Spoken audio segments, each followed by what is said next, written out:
And the Cowboys have been a different team on the road this season. They're 3-4 and averaging just 21.7 points per game away from home. Compare that to their perfect 7-0 record at home. And Dallas leads the NFL in scoring, point differential, and turnover margin in home games. Micah Parsons was asked why the team performed so much worse on the road after yesterday's loss. Take a listen.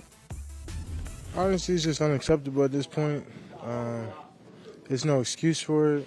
It's mind-boggling. I don't understand it, why we're not playing well and why we're not coming together on the road.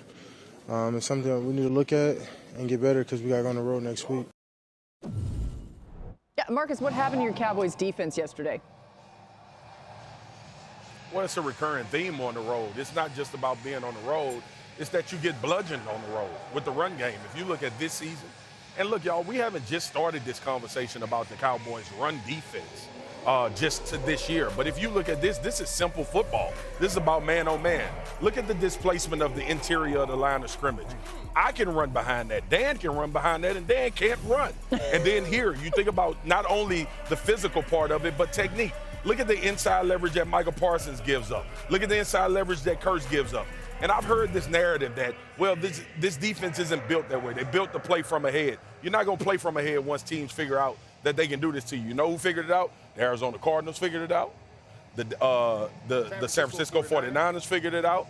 And we saw Buffalo figure it out. And credit to Joe Brady for understanding I never have to get away from this because of what I'm watching transpire on the film. That's Dallas' issue on the road, is that they can't stop the run and the games are controlled. Well, you know, this Dallas team has totally switched from what we thought they were going to be this offseason. When you listen to Mike McCarthy and he talked about the way they were going to run offense, it wasn't going to have to be a team that needed to be ahead. It was going to be a team that played with physicality on both the front, offensively and defensively. The teams that have beaten the Dallas Cowboys have decided that the line of scrimmage was going to be where they were going to win, and Micah Parsons was not going to wreck the football game. And the way you do that is by doing what Marcus said, continuing to consistently call run plays. And then when you start to gain an advantage, when you start to bludgeon them, continue doing it. And I think they never got away from that. At no point did the Buffalo Bills say, okay, now let's go to our best player. The Buffalo Bills said, we're going to give ourselves the best opportunity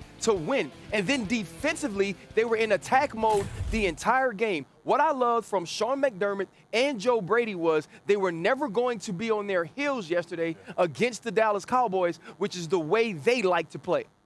Yeah, Ryan, you mentioned Micah Parsons. Dan Quinn's a great coach. He was out-coached by Joe Brady yesterday. It was very clear the plan that Buffalo had. You talk about Micah. They weren't going to block Micah, similar to what San Francisco and Philly did, and they were going to do what we call hop the back and run right at Marquise Bell. So first of all, you see how the back starts on Josh Allen's left, okay? Now, where is Micah Parsons?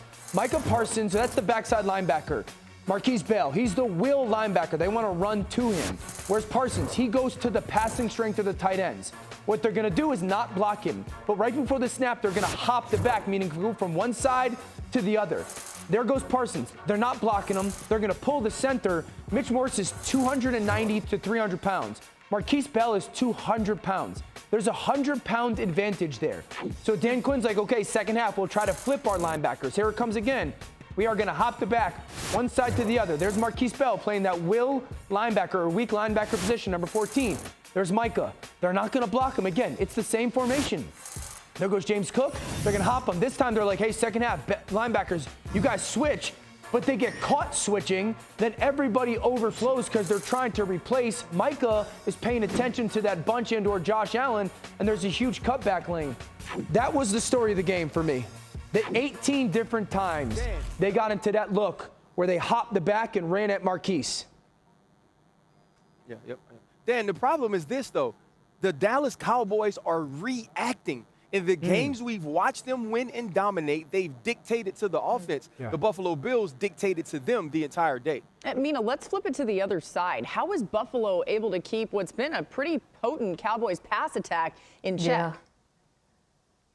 I think the most surprising part of this game for me was the play of the Bills' secondary, which I thought would be a weakness that Dallas could exploit. Now, some of that had to do with game script because Dallas fell behind and had to throw. They were able to get after it. Also, when Zach Martin, the Cowboys guard, went out, they were able to rush 4 and just drop guys into coverage and still get a pass rush. But I think these Bills DBs deserve a ton of credit because upon rewatching, there were so many reps where Dak Prescott was holding, no one open. Taron Johnson in the slot, blanking CeeDee Lamb. Christian Benford could have had 2 picks in this game. And then Taylor Rapp stepping up at safety, I thought had maybe the best game of his career, frankly. So this is meaningful because as we look ahead to this Bills team potentially making it into the playoffs, the improved play of that secondary, which of course has suffered injuries, is going to matter a great deal. MK, totally agree. I think 2 things stood out. 1, change the picture, and then 2, cloud. So often they change the picture pre-snap to post-snap on Dak Prescott to try to get him and everyone to play a little bit slower. And I can't tell you how many times they clouded to CeeDee Lamb, meaning they played that hard corner that way, rolled over the top, and tried to take away his access when it comes to him and Dak Prescott.